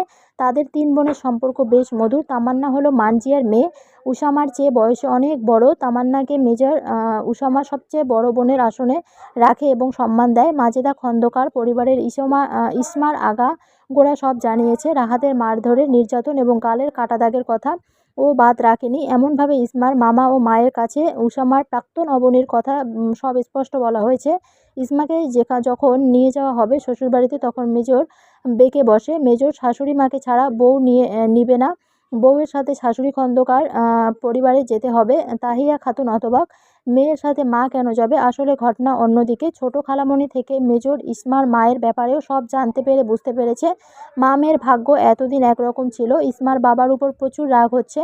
কোনো বাবা কি করে পারে একটা খবর অন্তত না নিতে। খন্দকার পরিবারের সবাই খোলা মন এবং মিশুক প্রকৃতির। সবচেয়ে সরল সোজা নরম দেওয়ালে মনের সদস্য হলো ইসামার শাশুড়ি মালিহা খানম। নতুন বেয়ানের হাত ধরে বসে আছে। ছেলের সাথে এখন মাও যোগ দিয়েছে। ইসমার মা কাচুমুচু হয়ে বসে আছে। মেয়ের সাথে আবার বিয়ের দিনই মেয়ের শ্বশুরবাড়িতে মা যায় কি করে?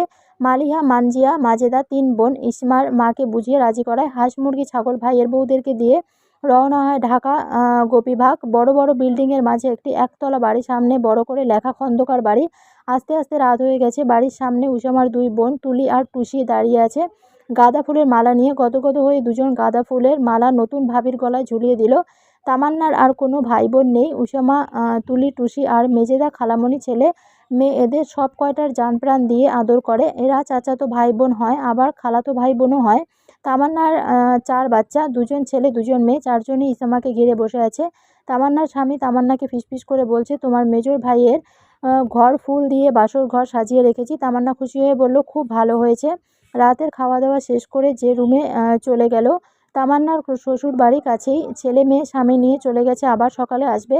তুলি টুসি দুজনে ইসিমার মাকে নিজেদের রুমে নিয়ে গেছে। তাহিয়া খাতুন মেয়ে দুজনই সরলতা আর মিশুক ব্যবহার দেখে পুলকিত। মালিহা, মানজিয়া 2 বোন বেয়ানের সাথে ততক্ষণে কথা বলে গেছে।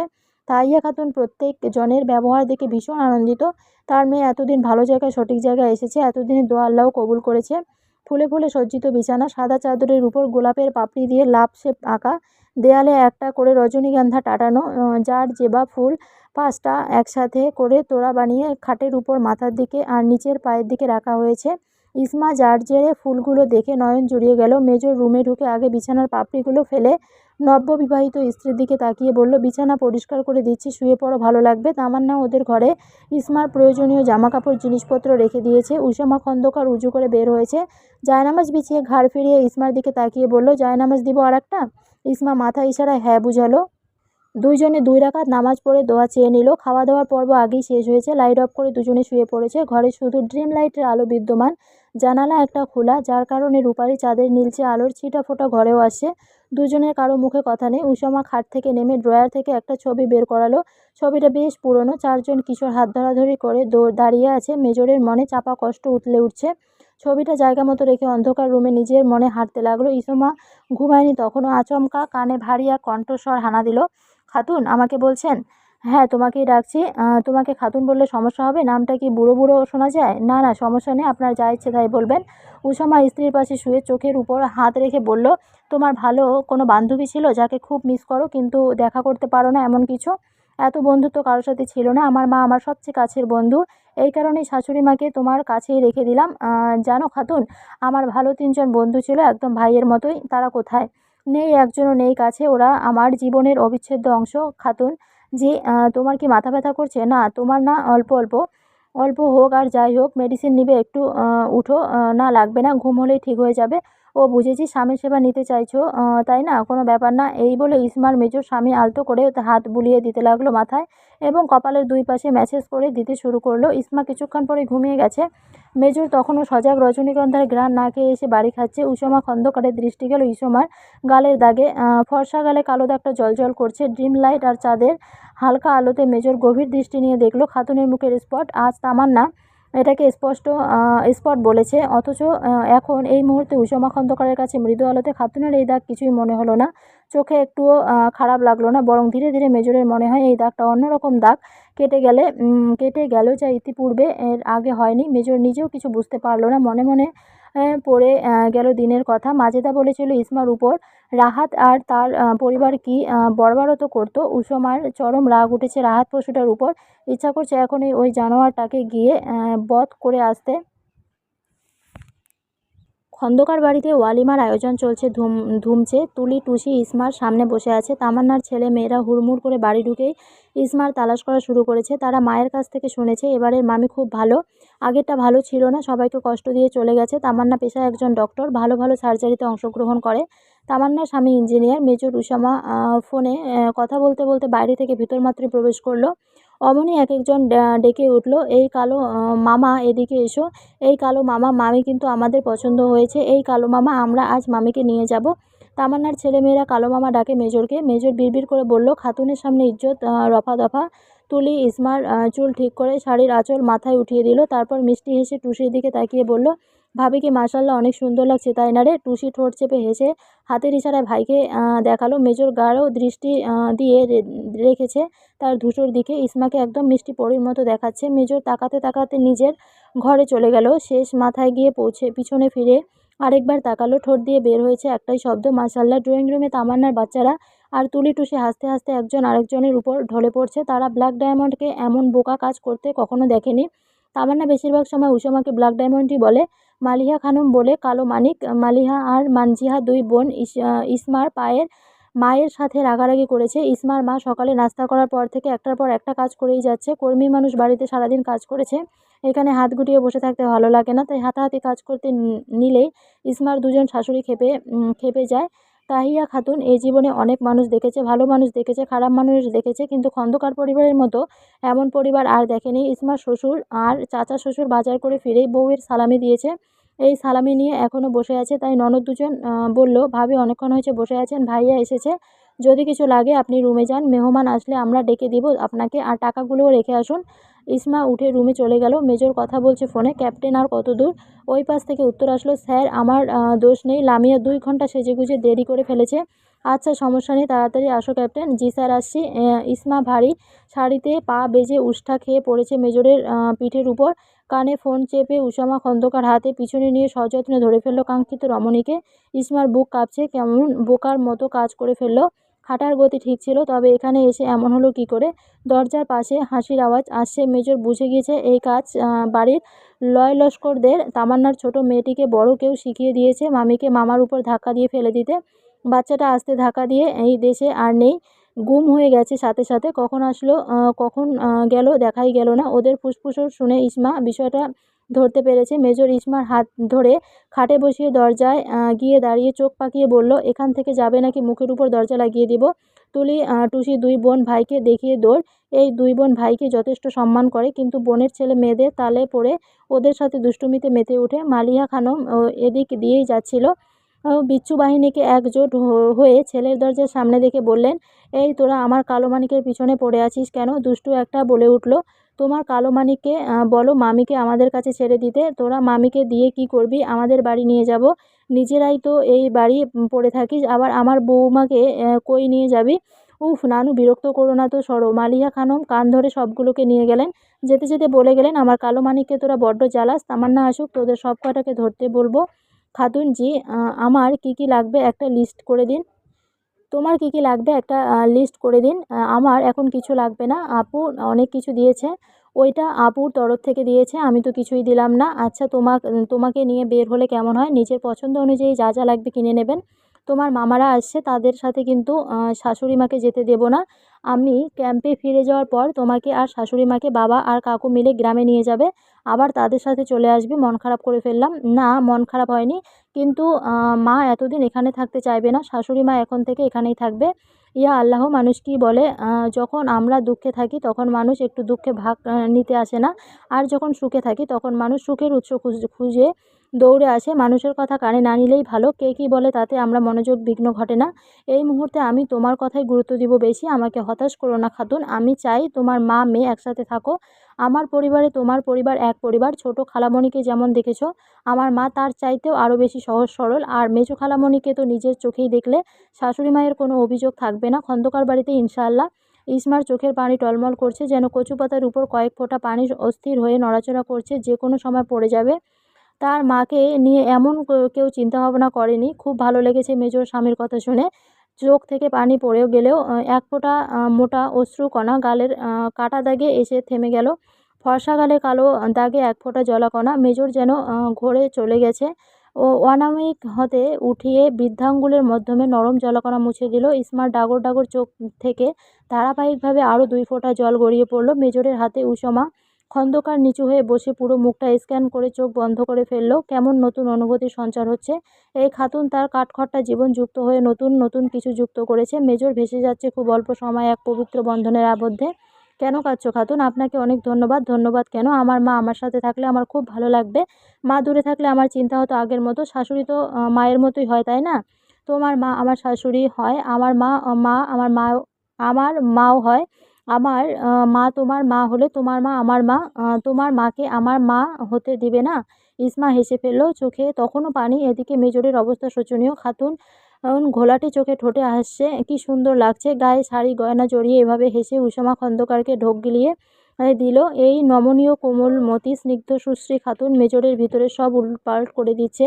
একটু একটু করে মেজর গা ভাসিয়ে দিচ্ছে সেই স্রোতে। মেজর নিজেও জানে না এই স্রোতে ভাসতে ভাসতে সে পৌঁছে যাবে সুখের ঠিকানায়। যেই সুখ সে প্রথম কাতারে পায়নি, তা সে পেয়ে যাবে এই ইসমা খাতুনের মাধ্যমে। ক্যাপ্টেন রিয়াদ তার স্ত্রী লামিয়াকে নিয়ে ঢাকা গোপীবাগ এসেছেন। লামিয়া ছটফট করছে, কখন মেজরের বউ দেখবে। খন্দকার বাড়িতে ঢুকে তুলির টুসকে ধরে ইসমার কাছে পৌঁছে গেল। ইসমার সাথে দেখা সাক্ষাৎ করে মালিয়া খানমের কাছে কত প্রশংসা করলো। মানজিয়া খানম বললেন, লামিয়া আমাদের আসমানের বউ কেমন দেখলে? খন্দকার পরিবারে কেউ কেউ মেজর উষমাকে আসমান বলে। মাজেদা বলল, এই লামিয়া আমার পছন্দ কেমন? আসমানের বউ আমার পূর্ব পরিচিত। মেয়েটার মুখে যেমন মায়া, ব্যবহার অত্যাধিক সুন্দর। লামিয়া গদগদ হয়ে বলল, ভাইয়ার জীবনে এতদিন পারফেক্ট সঙ্গিনী এসেছে। দাওয়াতি মেহমান একে একে সবাই আসতে লাগলো। আর্মি অফিসার, জেনারেল, কর্নেল, সেনাবাহিনী সদস্য, এমন কিছু গণ্যমান্য লোক, তাদের জন্য আলাদা ব্যবস্থা করা হয়েছে। সবাই নতুন বধূর জন্য ভালো ভালো গিফট এনেছে। মাঠ ময়দানে পাহাড় জঙ্গল ছেড়ে হঠাৎ মেজর উষমার বিয়ের ওয়ালিমার হাজির হয়ে তাদেরও খুব আনন্দ লাগছে। মোশাররফ খন্দকার হলো উষামার বাবা, মোবারক খন্দকার উষামার চাচা। তারা সবাই চাচুকে কাকা বলে। ইসমার দুজন মামা, উষমার বাবা, চাচা, দুলাভাই আর আর্মি মেহমান সবাই একসাথে খেয়েছে। ক্যাপ্টেন রিয়াদ ও তাদের সাথেই বসেছে। উষামা হাত ধরে রিয়াদকে বসিয়ে দিয়েছে সবার সাথে। সময়টা এখন বিকেল। একে একে সব মেহমান চলে গেছে। তাহিয়া খাতুনের ভাইরাও চলে গেছে। মালিহা, মানজিয়া দুই বোন, রিয়াদ আর তামান্নাকে রাতের খাবার দিয়েছে। উষামা তাদেরকে রাস্তায় এগিয়ে দিয়ে ড্রয়িং রুমে ঢুকতেই কানে বিষাক্ত কথা হানা দিল। তামান্নার খালা শাশুড়ি পান মুখে দিয়ে সমান তালে কটাক্ষ করে যাচ্ছে, ইসামা খন্দকার পরিবারের বউ হয়ে আসার যোগ্য না। বন্ধ্যা মেয়েকে কেন মেজর হয়ে বিয়ে করালো? এই বংশে নির্বংশ থেকে যাবে। যেই ঘরে বাজা মেয়ে থাকে সেই ঘরে রহমত আসে না। গ্রামের অশিক্ষিত মেয়ে কোনোভাবেই মানানসই নয় মেজর উসামার সাথে। এইসব ইত্যাদি ইত্যাদি তামান্নার আগে ফুঁসছে। খালা শাশুড়িকে কিছু বলতেও পারছে না। ইসমা সামনেই বসা। তাহিয়া খাতুন একটু আগে ঘুমিয়েছে। বর্তমান ড্রয়িং রুমে কী হচ্ছে তা তাহিয়া খাতুনের অজানা। মালিয়া মানজিয়া দুজন পরিস্থিতি স্বাভাবিক করতে বললেন, আমরা আসমানের জন্য ভালো মনসম্মান মানসিকতা এবং উদারতাপূর্ণ একজন মেয়ে চেয়েছিলাম। তখনই মাজেদা ইসমার সম্পর্কে আমাদেরকে জানায়। আসমারকে নিয়ে আমরা ইসমাকে দেখতে যাই, পছন্দ হয়ে যায়। আলহামদুলিল্লাহ, আমার ছেলের চোখে থাকা জরুরি। বাচ্চা আল্লাহ দিলে ইনশাআল্লাহ হবে, আর না দিলে আল্লাহর উপর কোনো অভিযোগ নেই। মানজিয়া খানম বললেন, বাচ্চা না হতে ইসমার দোষ কোথায়? এখন চিকিৎসা প্রযুক্তি ভালো উন্নত হয়েছে, আমরা ভালো চিকিৎসা করাবো। এরপরও যদি ফলাফল শূন্য হয় তবে কোনো বাচ্চা অ্যাডপ্ট করা যাবে। ওরা দুজনে সুখে সংসার করতে পারলে আমরা খুশি। কত পরিবারে বাচ্চা কাচ্চা থাকা সত্ত্বেও অশান্তি লেগে থাকে। আমরা অশান্তিকে ভয় পাই। ইসমার গর্ভে খন্দকার পরিবারের বংশ আসলে আসবে না আসবে এই আসল নয়। এতে ইসমার কোনো দোষ নেই। আমরা কখনোই মূর্খদের মতো এই যুগে এসে অপবাদ দিতে পারি না। মা খালার উপরে গিয়ে তামান্না আর কিছু বলেনি। মেজর দরজায় দাঁড়িয়েছিল, এক পলক নিক্ষেপ করলো নিচের দিকে তাকিয়ে থাকা ইসমা খাতুনের দিকে। তারপর পা বাড়িয়ে সিঙ্গেল সোফায় বসতে বসতে রাজভারী গলায় বলল, এনিফা, এলিসা, তোমরা বড়দের মাঝে কি করো? নানুর রুমে গিয়ে বসো। এহসান, এহরাম, তোমরা নানা ভাইয়ের রুমে যাও। এরা হলো তামান্নার ছেলে মেয়ে, বড়দের মাঝে বসে কথা শুনছিল। অন্য সময় কালো মামা কালো মামা বলে গলা ছাড়িয়ে ফেললে, এখন ভদ্র বাচ্চার মতো সবাই ড্রয়িং রুম ত্যাগ করে চলে গেল। মামার কণ্ঠ শুনে বুঝতে পেরেছে মামা এখন সিরিয়াস মুডে আছে। খালাম্মা, আপনার এত মায়া আমার জন্য কবে তৈরি হলো? ডান পাশের ভুরু উঁচিয়ে প্রশ্ন করল উসামা খন্দকার। তোমার জন্য সত্যিই আমার মায়া হচ্ছে। একটা খুদওয়ালা মেয়েকে কেন বিয়ে করলে? আগের ঘরে বাচ্চা হয়নি, এখানেও হবে না। তুমি চিরকাল বাবা ডাক শুনতে পাবে না, বঞ্চিত হয়ে গেলে। জেনে শুনে কেউ এমন কাজ করে? এসব মেয়ে তো অপয়া। এই মেয়ের পেটে কোনো ফুল ফুটবে না। এখন হয়তো বন্ধা বলে মায়া দেখাচ্ছে, কিন্তু কিছু বছর পর গেলেই তুমি বুঝবে। কিছু বছর কেন, আমার হায়াত যদি উপরওয়ালা 200 বছরও দেন তারপরও আমি এক বিন্দু আফসোস করব না ইসামা খাতুনকে নিজের সহধর্মিণী হিসাবে পেয়ে। আপনি কাকে বন্ধা খুদওয়ালা বলছেন? বন্ধা কাকে বলে আপনি বোঝেন? আপনার হাতে আমার স্ত্রী মেডিকেল রিপোর্ট আছে, আর যার ভিত্তিতে সরাসরি বন্ধা উপাধি দিয়ে দিলেন। কার বাড়িতে কাকে নিয়ে কথা তুলছেন? আপনার এমন নিচু স্বভাব আগে থেকেই। অবনী ফকিন্নি নির্লজ্জ হারাম কাজ করে চলে গেল, আর আপনি আপুর শ্বশুরবাড়ি থেকে আমার নামে পাড়ায় পাড়ায় কথা ছড়িয়ে বেরিয়েছেন। মেজর হয়ে স্ত্রী ধরে রাখতে পারলাম না, ওকে ধরে রাখার আমার ঠেকা লেগেছে। ওর নাপাক ছায়া আমার বাড়িতে লেগেছে। সেই দূষিত ছায়া দূর হতে ইসমা খাতুনকে ছায়া পড়ে। সেই খাতুনকে আপনি কি করে বলতে পারেন? তার কারণ রহমতে আসতে বাধা পড়বে। যদি রহমত আসতে বাধা পড়ে তবে তার জলজ্যান্ত প্রমাণ আপনি এখানে বসে বসে পান চিবিয়ে যাচ্ছেন। কারণ আপনি নিজেই এক অকল্যাণের ঝান্ডা। যেখানে যাবেন সেখানেই অবান্তর কথা প্রকাশ করে পরিবেশ নষ্ট করবেন। খাতুনের গর্ভে ফুল আসুক বা না আসুক, খাতুন নিজেই একটা ফুল। এক নারী আমাকে গোল খাইয়ে চলে গেছে, তার মানে এই না মোশাররফ খন্দকারের ছেলে উসামা খন্দকার অন্ধ বধির। ওর চাল চলন ধরতে পেরেই ওকে ওর রাস্তায় ছেড়ে দেই। আমার সামনে বিশৃঙ্খলা করতে আসলে ওর উড়ন্ত পাখি ছেটে দিতাম অন্য পদ্ধতিতে। আমাকে ঘিরে আপনার আলতু ফালতু প্রচার প্রসার আমার কানে এসেছে। মূর্খের সাথে তর্কে জড়ানো আরেক ঝামেলা। আপুর শ্বশুরবাড়ির লোক আবার মুরব্বি, তাই কিছুই বলিনি। এসব কথা আমার যায় আসে না, কিন্তু যাকে নিয়ে আপনার নরম জিহ্বা দিয়ে শক্ত কঠিন শব্দ বের করেছেন তাকে এসব বলে? অ্যাটাক করার অপরাধে আপনি কেন? আপনার মতো 10 জনের কথা যেন গলায় আটকে যায় এমন ব্যবস্থা করতে আমার শুধু 2 মিনিটের ব্যাপার। জিহ্বার উপর একটা বুলেট রাখলেই শেষ। আমাকে আমার মতো থাকতে দিন। নিজের জবানের হেফাজতে রাখুন। এক নারী হয়ে আরেক নারীর দুর্বল জায়গা নিয়ে আঘাত করা কথা টানেন কি করে? বন্ধা বন্ধা এই শব্দটার মাঝে কি আছে? কেন এই শব্দটা আলাদা করে দেয় একজন নারীর সুখ থাকার অধিকার থাকা? কথার মাধ্যমে কাউকে চরমভাবে রক্তাক্ত করা যায়, কথার মাধ্যমে কাউকে মর্ডান করা যায়। আপনারা কি ভেবে দেখেছেন এই যে বন্ধা বাজা বলে চলে যান এই বাক্যগুলিকে? এই বাক্যগুলি হলো এক একটা মরণ যন্ত্রণার হাতিয়ার। এগুলো বলে বলে আপনারা মেরে যান এক অসহায় নারীকে। এই যেমন আপনাকে না মেরেও আমি মেরে ফেললাম, অথচ কোথাও কোনো ব্লাড নেই, কাটা ছেঁড়াও নেই। শুধু বলছি আপনার জিহ্বার উপর একটা বুলেট রাখবো। এতে আপনি কষ্ট পাননি? অবশ্যই পেয়েছেন। নিজের ছেলের বয়সী একজন যদি বলে নরম জিহ্বা দিয়ে জঘন্য কঠিন কথা বের করার অপরাধে বুলেট ছুড়ে দেবে, তবে এত কলিজায় গিয়ে আঘাত হানে। আপনাদের কথা তাদের কলিজায় বিঁধে যাদেরকে খুদ বন্ধা বাজা বলে আনন্দ প্রকাশ করেন। সেই সমাজে আমি থুতু ফেলি। যেই সমাজ একজন অবলা নারীকে বন্ধ্যাত্বের কারণে ধুকে ধুকে মরতে হয়, সেই সমাজে কোনো নারীকে সাধারণ প্রাণীও মনে করি না। হয় না, সেই সমাজকে কি বলবো কি করলো তা নিয়ে আমার আসে যায় না। কেউ সম্মান পাওয়ার জন্য এটাই যথেষ্ট, সে একজন মানুষ। খন্দকার পরিবংশে নির্বংশ থাকুক, লেজ কাটা থাকুক, তাতে আপনাদের মাথা ব্যথা না করলেও চলবে। উসামা খন্দকার এতটা হীনমন্যতা অন্তরে পুষে রাখে না যে স্ত্রীর দুঃসময়ে তার হাত ছেড়ে দেবে।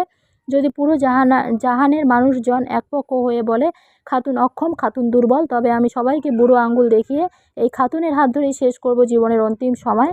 আমার আল্লাহ আমাকে ঠকিয়ে দেননি। একজন আদর্শবান নারী হলো স্বামীর চোখের শীতলতা। কি দিন আর কি সময় আসলো, আমার অন্তরঞ্জন কথা প্রকাশ করতে হচ্ছে। মেজরের চোখে মুখে তীব্র বিতৃষ্ণা দেখা গেল। তামান্না মনে মনে হাসছে। ইছমা শুধু শুনেই গেল। এমন কড়া জবাব, কঠিন প্রতিবাদ রাহাত কোনো দিন করেনি। সুমিকে বিয়ে করার আগেও না। যেই প্রতিবাদ রাহাত 8 বছরে করেনি, সেই প্রতিবাদ মেজর করছে বিয়ের 3 দিন পরেই। ইসমার মনে হচ্ছে এখানে নাটক সিনেমা হচ্ছে। কিছুক্ষণ পর শুটিং শেষ হয়ে যাবে আর এমন সুন্দর সুন্দর কথাও বন্ধ হয়ে যাবে। ওই মহিলা হনন করে চলে গেছে ভোঁতা মুখে। তামান্না ইসমার কাঁধে হাত রেখে বলল, কিছু মনে করো না বোন, আমার শাশুড়ি জীবিত নেই, তাই খালা শাশুড়িকে যে কোনো অনুষ্ঠানে ডেকে আনি। তবে যে কেমন নিজের চোখেই দেখলো, ব্ল্যাক ডায়মন্ডের কড়া কথাগুলো না বললে উনি এই পুরো মহল্লার আজে বাজে কথা ছড়াতো। এখন মুখ চুপ রাখবে। তামান্নাকে থামিয়ে ইসমা মৃদু হাসি বুলিয়ে বলল, সমস্যা নেই আপু, আমি এর থেকেও নিন্দানীয় কথা শুনেছি, এসব শুনতে শুনতে অভ্যস্ত। এসব কথা আর কেউ বলবে না। ইসমা চোখ ঘুরিয়ে নরম দৃষ্টি দিয়ে স্বামীর দিকে চাইল, যে মাত্রই ইসমাকে সাহস দিয়ে বলল এসব কথা আর কেউ তার সামনে বলতে আসবে না। ইসমার হৃদয় জুড়ে বসন্তের হাওয়া বয়ে গেল। কত শান্তি এই কথায়, কতটা অভয়ের অভ্যাস এই সাহসে। এক লৌহ বয়ান দিয়ে মেজর জিতে নিল খাতুনের ভরসা। অঢেল শ্রদ্ধা কোমলমতি নারীর মনে জন্ম হতে লাগলো।